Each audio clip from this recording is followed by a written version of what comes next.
お前はもう死んでいる。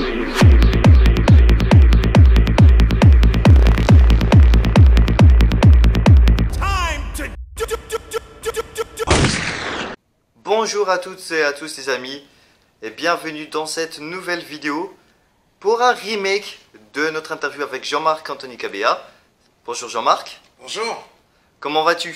Mais super, ça va super bien. En plus là je sors juste de concert donc j'ai encore toutes les énergies qui sont là, je me sens super bien. Tu sors de concert, mais où sommes-nous? On est à Compiègne, c'est comment déjà? La Compiègne Geek Convention. C'est ça, voilà. Et ça pêche d'enfer. Voilà, donc Jean-Marc Anthony Kabea qui est donc le chanteur de Pokémon. C'est ça, les 10 premières saisons. Les 10 premières. Et donc Jean-Marc, peux-tu nous parler de comment as-tu débuté dans la musique? En fait, dans ma famille on chante tous, tout le temps, mais personne ne le faisait en tout cas à mon époque de manière professionnelle. Et donc en fait j'ai décidé de le faire de manière professionnelle. Et voilà, donc en fait, pour moi c'était quelque chose de naturel, mais j'ai quand même dû me battre contre un peu une famille où l'art n'est pas un métier, c'est un hobby. Donc voilà, j'ai tenu bon, et là je suis toujours là. D'accord, et donc quel style musical avant de chanter Pokémon as-tu pratiqué ou exerces-tu? En fait, avant j'étais beaucoup plus dans tout ce qui était soul, funk et R&B. Puis après je suis rentré dans des groupes de cover. Donc on a commencé à chanter un peu de tout. Donc autant du rock, de la pop, etc. Et donc je me suis nourri de tout ça en fait. Et au moment où je suis arrivé à chanter le générique de Pokémon, il y a un peu toutes ces influences qui m'ont nourri et qui m'ont permis d'avoir le peps et le juice que ce morceau avait besoin. D'accord. Et comment as-tu été amené à chanter le premier générique de Pokémon? Qui t'a dit Jean-Marc, tu as été choisi pour chanter Mais en fait c'est un concours de circonstances. Pour la faire assez courte, je travaillais dans un studio pour lequel je faisais de la pub, je faisais quelques doublages un petit peu aussi, il me semble, à l'époque. Je faisais aussi beaucoup de pubs, beaucoup de voix, des chœurs pour les autres artistes.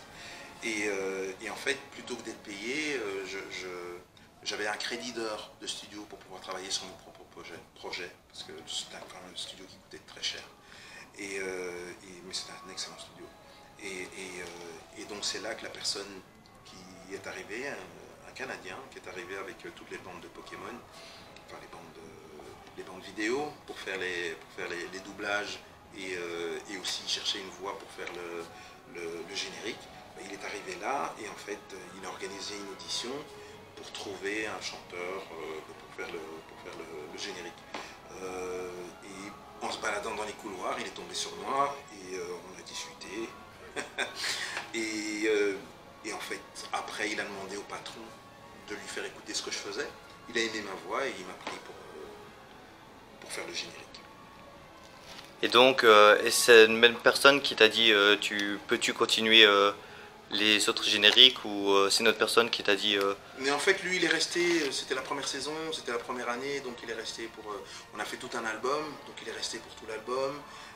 Il est resté pour les doublages de la première saison, puis on a fait une grande fête après tout ça, une fois que tout était fini avec tous les intervenants, c'était très chouette, et c'est à ce moment-là qu'il est parti.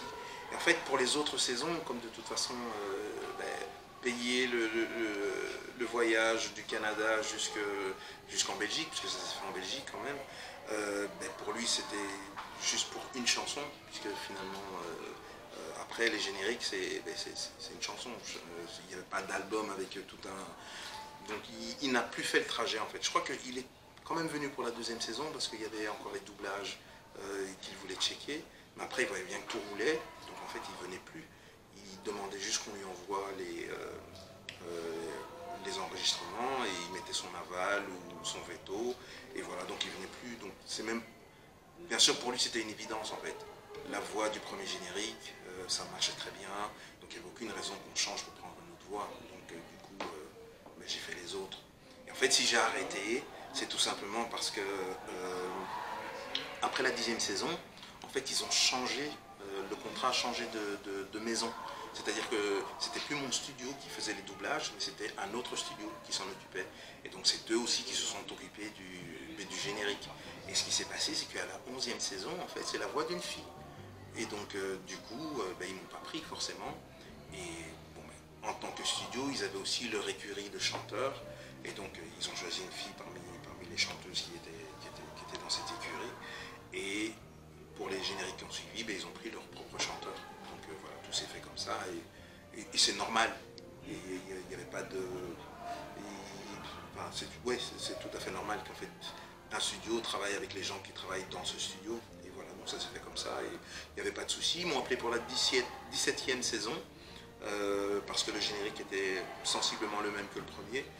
Et voilà. Et après, maintenant il continue. Et tout va bien. La vie est belle.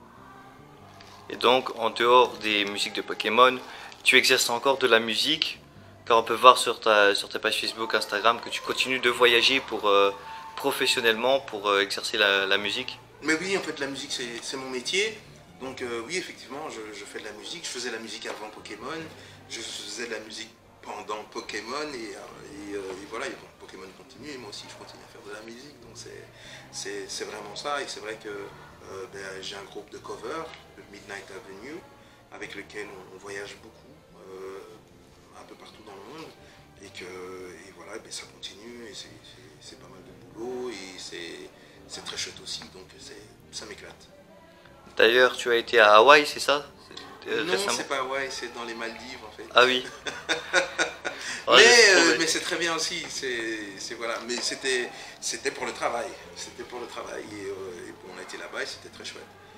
Et on compte y retourner aussi, toujours pour le travail et ce sera chouette encore. D'accord. Et donc, c'est un métier qui te plaît, tu vis, tu joues de la musique, parce que c'est ce qui te fait rêver. C'est ma passion, je vais même aller plus loin, je veux dire, c'est moi. Mais en fait, de base, je veux dire, en termes d'études, j'ai fait des études d'infirmier, donc je suis infirmier. J'ai travaillé à l'hôpital, mais la musique est revenue me chercher en fait, parce que je faisais de la musique avant d'exercer ce métier. J'ai arrêté pour exercer ce métier, et la musique est venue me rechercher, et ce métier, c'est pas qu'il m'a chassé, mais il m'a bien fait comprendre qu'en fait, j'étais pas fait pour ça. Et donc voilà. La musique, ça fait partie de moi. Donc quelque part, quand je suis sur scène et que je chante, je sais pas si ça peut être compris comme ça, mais en fait, je suis la musique que je chante au moment où je la chante quand je suis sur scène. Et c'est un sentiment, c'est une sensation qui est très difficile à expliquer, peut-être même inexplicable, qui se vit plus que ne s'explique. Et c'est ce qui fait que